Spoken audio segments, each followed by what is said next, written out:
ഒരു ബന്ധം പുലർത്തി ജീവിക്കുന്നവർക്ക് മാത്രമേ ക്രിസ്തുവിൻ്റെ സാക്ഷിയായി ജീവിക്കുവാൻ സാധിക്കുകയുള്ളൂ. പിതാവിൽ നിന്ന് പുറപ്പെടുന്നതാണ് ഈ സത്യാത്മാവ്. എങ്ങനെയാണ് ഈ പരിശുദ്ധാത്മാവിനെ നമുക്ക് ലഭിക്കുന്നത്? ഒരു കാര്യം മനസ്സിലാക്കണം, സ്വർഗീയ പിതാവിൽ നിന്ന് പുറപ്പെടുന്നതാണ് പരിശുദ്ധാത്മാവ്. ഈ സ്വർഗീയ പിതാവിൽ നിന്ന് പുറപ്പെടുന്ന പരിശുദ്ധാത്മാവിനെ നമ്മുടെ ജീവിതത്തിലേക്ക് കൊണ്ടുവരുവാൻ ക്രിസ്തു എന്ന ഏക മധ്യസ്ഥന് മാത്രമേ സാധിക്കൂ. സ്വർഗീയ പിതാവിൽ നിന്ന് പരിശുദ്ധാത്മാവിനെ ചോദിച്ചു വാങ്ങി നമ്മുടെ ഹൃദയത്തിൽ നിക്ഷേപിക്കുവാൻ യേശുവിന് മാത്രമേ സാധിക്കൂ. ഇന്ന് പലരും ദുരുപദേശം പഠിപ്പിക്കുന്നത് കൊന്തയെല്ലിയാൽ പരിശുദ്ധാത്മാവ് വരുമെന്നാണ്. കൊന്തയെല്ലിയാൽ നിന്റെ ബന്ധനം കൂടുക എന്നുള്ളതല്ലാതെ പരിശുദ്ധാത്മാവിനാൽ നിറയുകയില്ല. കാരണം മറിയത്തിന് ഒറ്റ വ്യക്തിയെയും പരിശുദ്ധാത്മാവിനാൽ നിറയ്ക്കാൻ സാധിക്കില്ല. എത്ര നൊവേന ചൊല്ലിയാലും പരിശുദ്ധാത്മാവ് വരികയില്ല. പ്രിയമുള്ളവരെ, എന്നാൽ സ്വർഗീയ പിതാവിൽ നിന്ന് പരിശുദ്ധാത്മാവിനെ ഒരു വിശ്വാസിയിലേക്ക്, തൻ്റെ വചനം അനുസരിക്കുന്നവരിലേക്ക് എത്തിക്കുന്ന ഒരേ ഒരു ചാനൽ കർത്താവായ യേശു ക്രിസ്തുവാണ്. അവിടുത്തെ ഫലം ഞങ്ങൾക്ക് ആവശ്യമെന്ന് കർത്താവേ നീ അറിയുന്നു. അവിടുത്തെ ഫലം ഞങ്ങൾക്ക് ആവശ്യമെന്ന് കർത്താവേ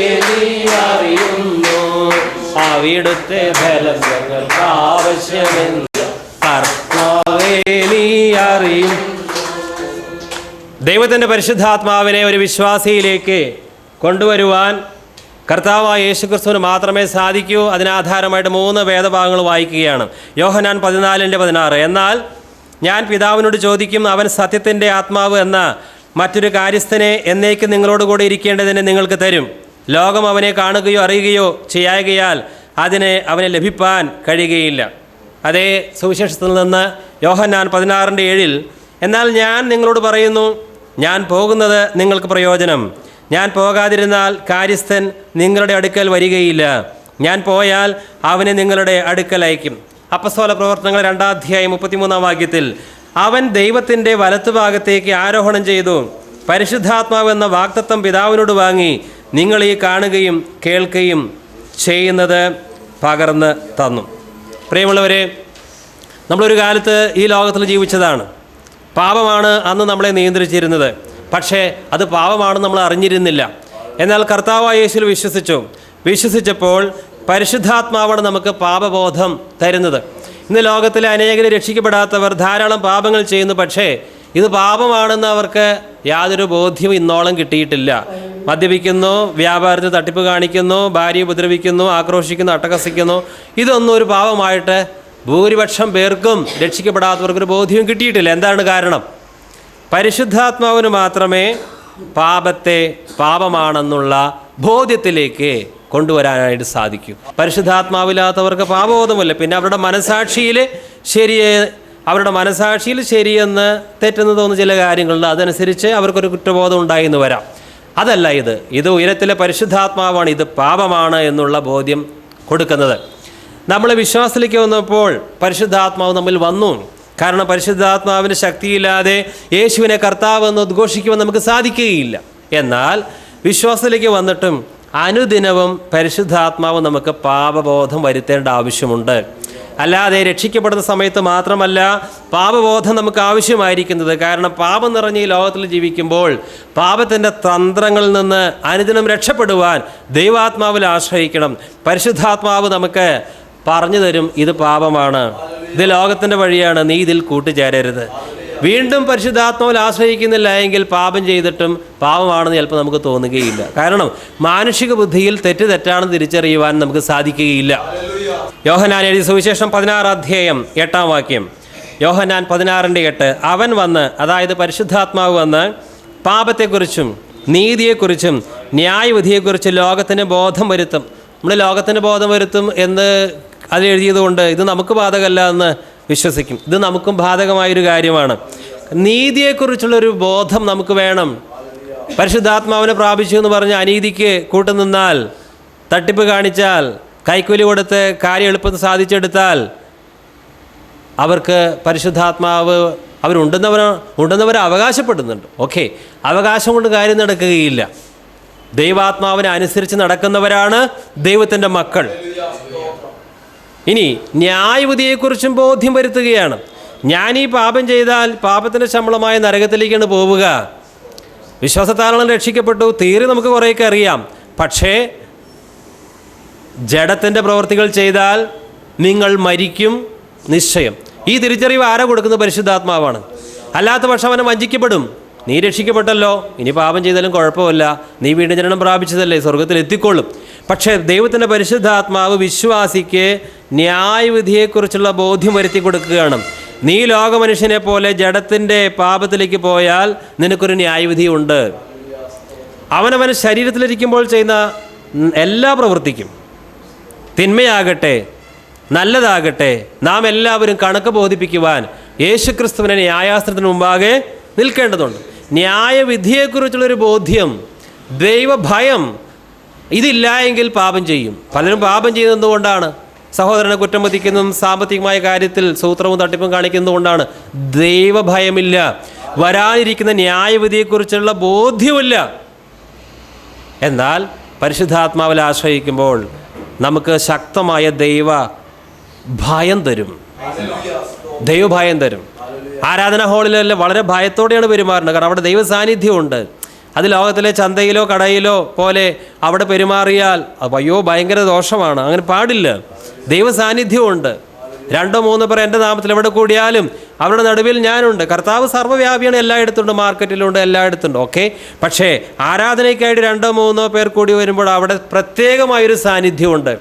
ദൈവം തൻ്റെ മക്കളുടെ മധ്യയാണ് അക്ഷരാർത്ഥത്തിൽ വസിക്കാൻ ആഗ്രഹിക്കുന്നത്. അതുകൊണ്ട് നിങ്ങൾ പ്രാർത്ഥിക്കുവാൻ പോകുന്ന ഇവിടെ ആരാധനാലയം ചെറുതോ വലുതോ അതൊന്നല്ല പ്രശ്നം.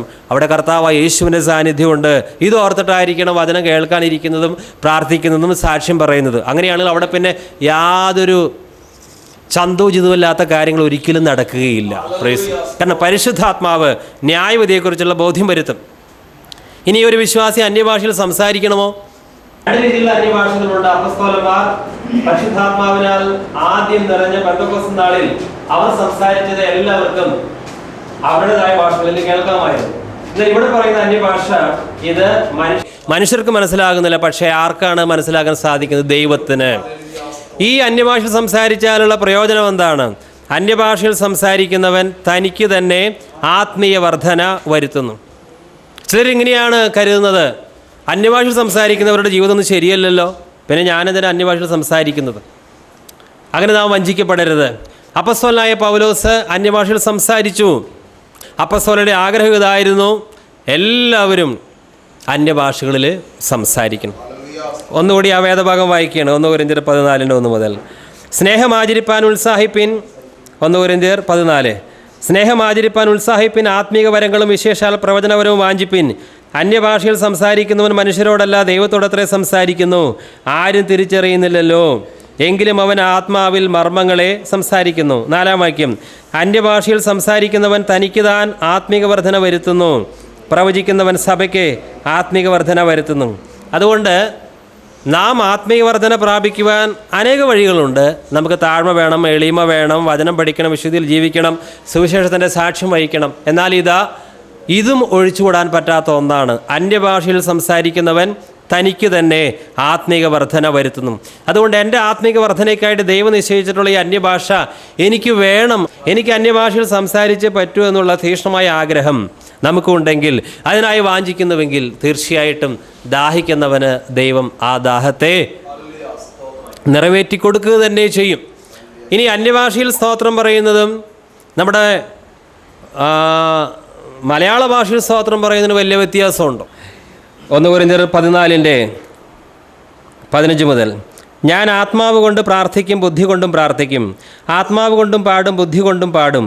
അല്ല, നീ ആത്മാവ് കൊണ്ട് സ്തോത്രം ചൊല്ലിയത് ആത്മപരമില്ലാത്തവൻ നീ പറയുന്നത് തിരിയാതിരിക്കെ നിന്റെ സ്തോത്രത്തിന് എങ്ങനെ ആമേൻ പറയും? നീ നന്നായി സ്തോത്രം ചൊല്ലുന്നു സത്യം.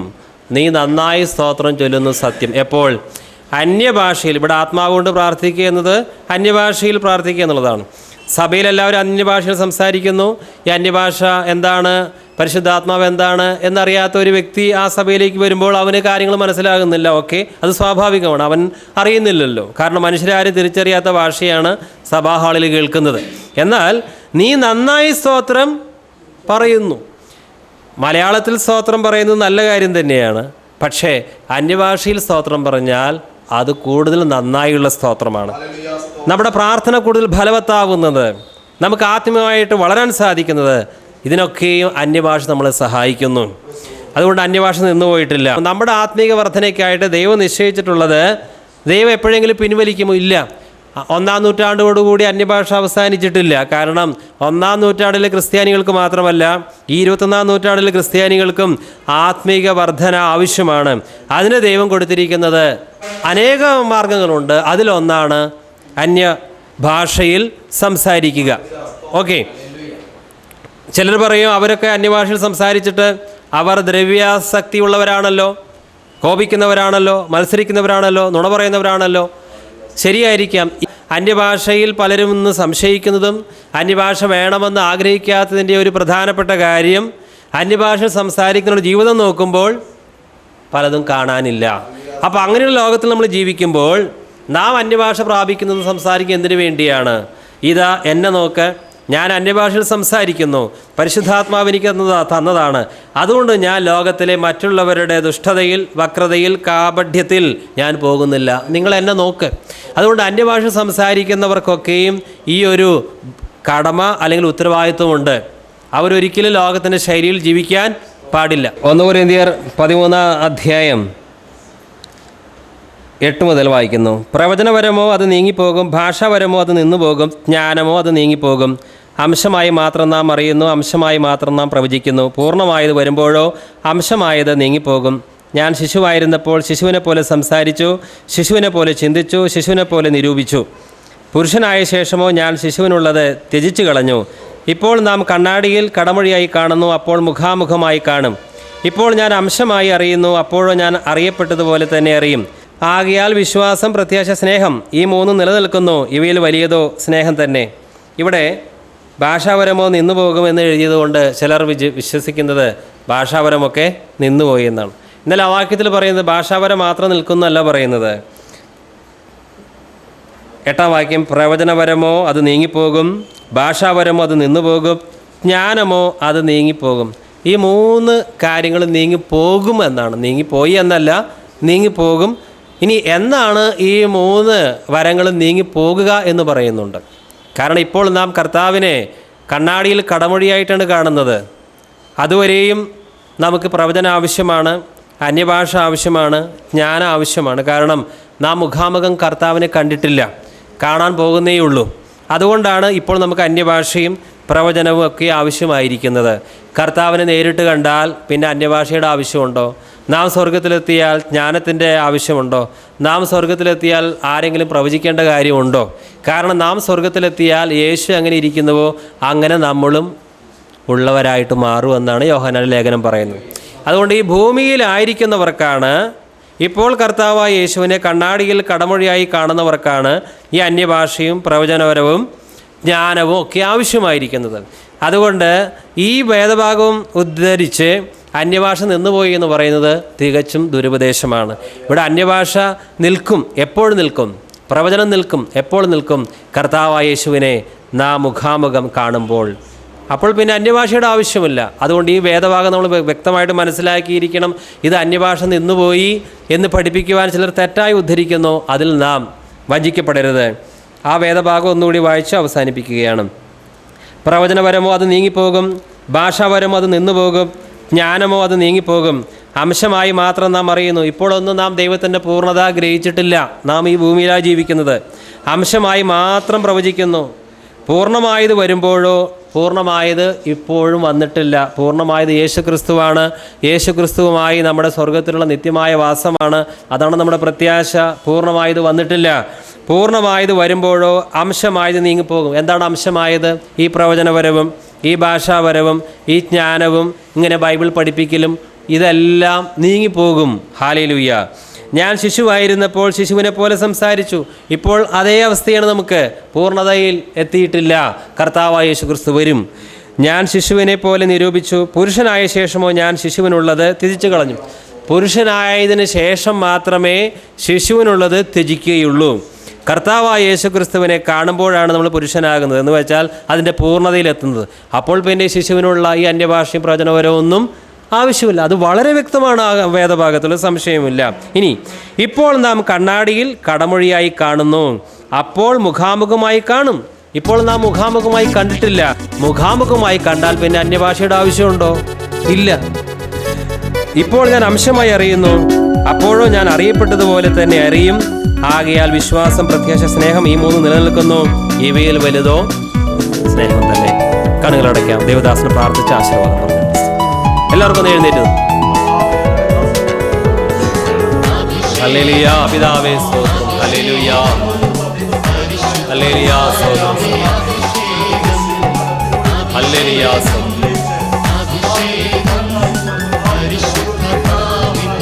ഹല്ലേലൂയ. ഹല്ലേലൂയ സ്തോത്രം.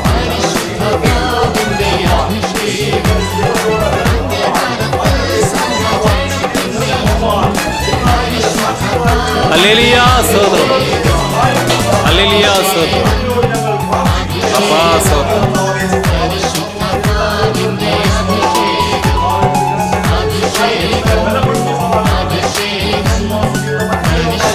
ഹല്ലേലൂയ.